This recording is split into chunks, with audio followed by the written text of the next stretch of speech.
నాకు ఇచ్చిన కన్నులు నాకు ఎందుకు ఇచ్చారంటే ఆయన మన మీద యాజమాన్యం చేయాలని దేవుని జీవితంతో ఇచ్చాడు, కానీ నీ జీవితం నువ్వు, నా జీవితం నాదందని కాదమ్మా.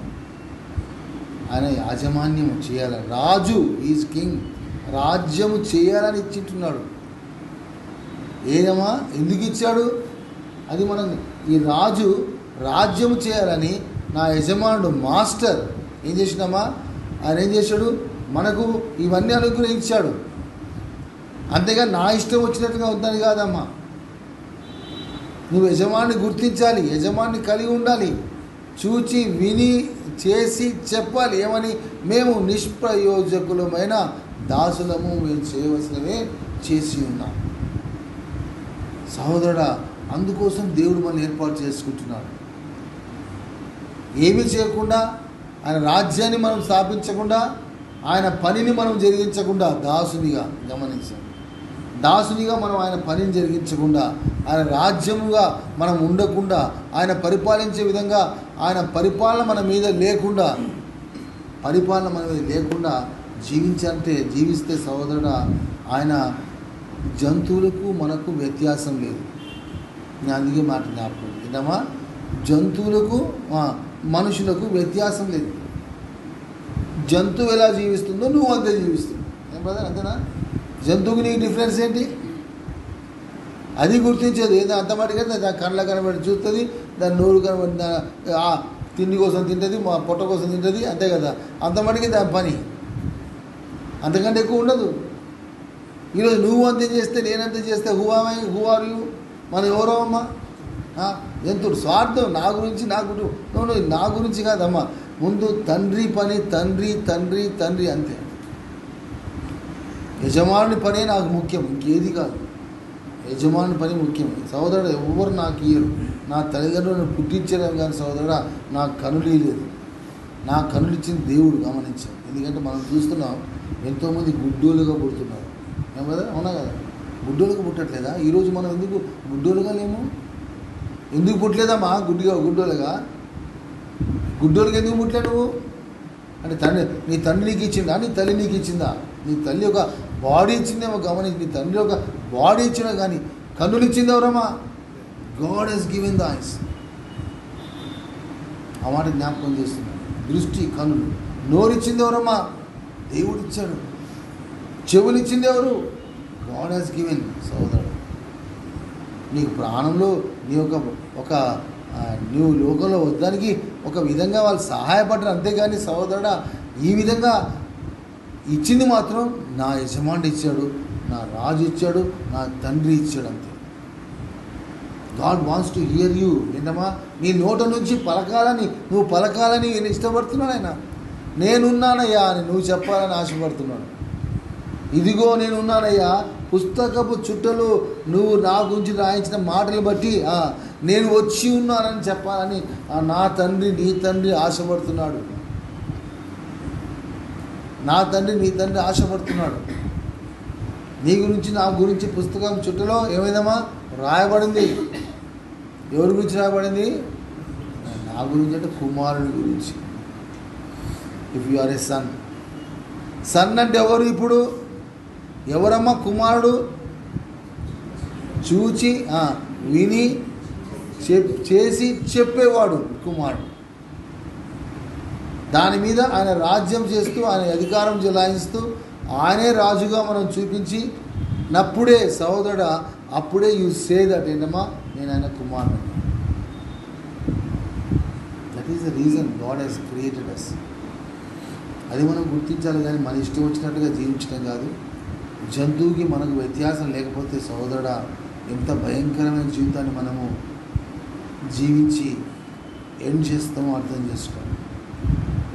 ప్రభు మనల్ని ప్రేమించి మనకు అనుగ్రహించిన వీటన్నిటిని బట్టి, దేవుడు అనుగ్రహించిన వాటిని బట్టి, ఆయన పుస్తకం చుట్టూ రాసి ఉన్న ప్రకారం ఇదిగో నేను వచ్చి ఉంటున్నాను. ఆ మాటలు వినాలని ఆశపడుతున్నాను. సాయంత్రం కూడా ఒక పాట గుర్తు చేసుకున్నాం ఇంగ్లీష్లో. Master the tempest is raging అని. మాస్టర్ అంటే పేతురు, వీళ్ళందరూ కూడా ఆ నావలో పోతున్నప్పుడు ప్రభు ఏంటమ్మా ఆ నావలో పన్నుకొని ఉంటున్నారు కదా. అప్పుడు తుఫాన్ వచ్చింది, ఎంతో భయంకరమైన తుఫాన్. తన అలలు కొట్టేస్తున్నాయి, తట్టుకోలేకపోతున్నారు. పేతురుకి వచ్చాడు కదా లోపల. యేసు ప్రభు ఏం చేస్తున్నాడు? నిద్రిస్తున్నాడు. ఏం ప్రభు చింత లేదా? అలలు వస్తున్నాయి, ఏమొచ్చి చెప్పిన కరెక్ట్గా చెప్పాడు. కానీ ఇక్కడ ఏమన్నాడమ్మా, నీకు చింత లేదన్నట్టుగా మాట్లాడుతున్నాడు. అక్కడ ఎంత కన్ఫ్యూజన్. మీరు సోదరుడా ఏముండే అక్కడ? ప్రభు అల్ప విశ్వాసులారా అని ఏం చేశాడు? అక్కడ తుఫాన్ని గద్దించగా తుఫాను అక్కడ చక్కటి మాట ఇంగ్లీష్లో ఏంటి? They all shall sweetly obey my will. Peace be still, peace be still. They all, అంటే తుఫాను ఇవన్నీ, దే ఆల్, ఏదైనా సృష్టిలో ఏదైనా తుఫాను కానీ, మంటలే కానీ, సింహాలే కానీ, ఏదైనా they all shall sweetly obey my will. అమ్మా స్వీట్లీ అంటే ఇంకా తిన్నాం కదా, రెడ్డి తిన్నాం కదా, sweet. They all shall sweetly obey my will అంటే వాళ్ళ ఒబీడియన్స్ ఎలా ఉందంటే స్వీట్గా ఉన్నదట. హల్లెలూయా. ఎట్లా ఉందమ్మా ఒబీడియన్స్? ఎలా ఉన్నది? తీయగా ఉన్నది. బలవంతంగా లేదు, కష్టంగా లేదు, ఉప్పుగా లేదు సహోదరుడా. అదేదో బలవంతం చేస్తున్నట్టుగా లేదు సహోదరుడా. They all shall sweetly. అమ్మా ఇవన్నీ కూడా మన మీద రేపటి రోజున మన విధేయతను బట్టి దేవుడు తీర్పులో పనులు నడిపిస్తే అమ్మా దేవుని బట్టి హెచ్చరిస్తున్నాను. They all shall sweetly obedience అనేది ఎంత మధురంగా ఉండాలమ్మా. నీ ఒబీడియన్స్ ఎలా ఉండాలి? నా ఒబీడియన్స్ ఎలా ఉండాలి? మధురంగా ఉండాలి. ఏదో కోరుకున్నట్టు కాదమ్మా, ఏదో మనము పోగొట్టుకున్నట్టుగా ఒబీడియన్స్ చూపించద్దు, బలవంతంగా చేస్తున్నట్టుగా ఒబీడియన్స్ చూపించద్దు. ఏది మనం కోరుకున్నది సహోదరి నథింగ్. ఏంటంటే I want to show the obedience that should be a sweeter one. తేనె కంటే మధురమైన, ఏంటమ్మా, తేనె కంటే మధురమైన ఆ యొక్క విధేయతను నేను చూపించాలి అని దేవుడు తేనెను మన దగ్గర ఉంచుతున్నాడు. Can you do that? ఈరోజు నీ విధేయత ఎలా ఉన్నది? నా విధేయత ఎలా ఉన్నది? మాస్టర్ అమ్మా మాస్టర్. ఈ లోకంలో మనకి ఎవ్వరు ఏమీ లేదమ్మా. తల్లిదండ్రులు అంత మట్టిగా పుట్టించారు అంతే, ఏదో పోషించడానికి అనుగ్రహిస్తారు. కానీ నా తండ్రి కన్నులు ఇచ్చాడమ్మా, లేకపోతే నేను గుడ్డివాడిగా పుట్టివాడిని. నా తండ్రి నాకు నోరిచ్చాడు, నేను మూగవాడిగా. అమ్మా ఈరోజు నీ గొప్పతనం లేదు, నా గొప్పతనం లేదు. ఈరోజు మూగవాడిగా ఉండకపోవడానికి కారణం ఏంటమ్మా? మీరు ఆలోచించండి. మూగవాడిగా చేస్తుంటే నీ పరిస్థితి ఏంటో ఒక్కసారి ఆలోచించు. గుడ్డివాడిగా నువ్వు పుట్టించి ఉంటే నువ్వు ఏం చేసేవాడు అర్థం చేసుకో. ఎందుకంటే God is a speaking God. ఆయన మాట్లాడే దేవుడని, ఆయన వినే దేవుడని, ఆయన ఇన్స్ట్రక్ట్ చేసేవాడని గమనించి వీటన్ని విషయాలు కూడా మనం జ్ఞాపకం చేసుకున్నాం. ఆ ఉద్దేశాన్ని జ్ఞాపకం చేసుకోవాలి. కాబట్టి హూ క్రియేటెడ్? ద క్రియేటర్ దేవుడు. ఎందుకు క్రియేట్ చేశాడు? సోదరుడా, ఈ విధంగా నీ విధేయత అనేది స్వీట్గా ఉండాలి, మధురంగా ఉన్నదా లేదా?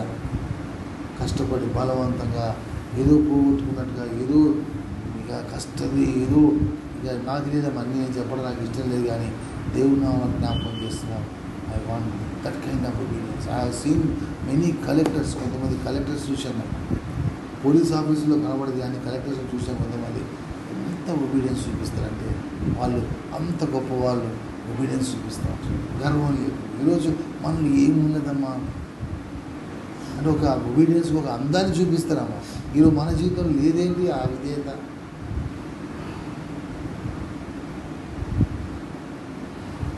ప్రశ్నించుకుందాం, పరీక్షించుకుందాం. సహోదరుడు పీటర్